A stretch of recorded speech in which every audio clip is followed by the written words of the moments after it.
सिंध सरकार ऐं पाकिस्तान नेवी जी गॾियल कोशिशुनि सां सिविल अस्पताल सुजावल में सईद एजाज़ शाह शिराज़ी जे नाले सां मनसूब डायलिसिस सेंटर क़ाइमु कयो वियो।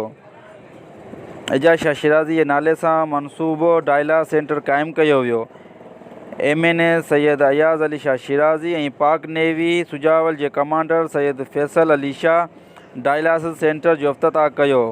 इफ़्तिताही तक़रीब खे ख़िताब कंदे अयाज़ शाह शिराज़ी ऐं कमांडर सैयद फैसल अली शाह चयो त सिंध सरकार पाक नेवी जी कोशिशुनि सां सुजावल में ही अहम शोबो क़ाइमु कयो वियो आहे। उमेद आहे त सिंध जे हिन साहिली इलाइक़े जे अवाम खे भरपूर फ़ाइदो मिलंदो। तक़रीब में MPA Mohammad Ali Khan Malkani, MPA Riaz Shah Shirazi, MPA Shah Hussain Shah Shirazi, DC Sujawal Ismail Memon, DHO doctor Shahnaz Khwaja समेत सेहत खाते के अमलदार शिरकत कई। भाइयों की तरह रहे, साईं शफ़क़त के भी भाइयों की तरह, हम भी उनकी बड़ों की तरह इज़्ज़त करते हैं और इंशाअल्लाह ताला ये सिलसिला हमारा कायम रहेगा।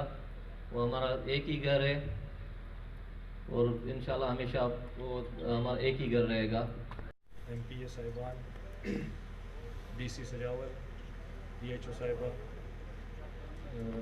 बर्फ़ के हज़रात मौजूद हैं, यूनिवर्सल एंटरप्राइजेस के मौजूद हैं, डॉक्टर नुसरत यहाँ मौजूद हैं जो साहिल वेलफेयर फाउंडेशन की हुए रवा हैं, तमाम हाज़रीन इंशाअल्लाह असांजे ज़िले जा जेका माण्हू आहिनि उहे सभु हिते ईंदा, हिते डायलिसिस कराईंदा, उन्हनि खे ॿाहिरि वञण जी ज़रूरत कोन पवंदी।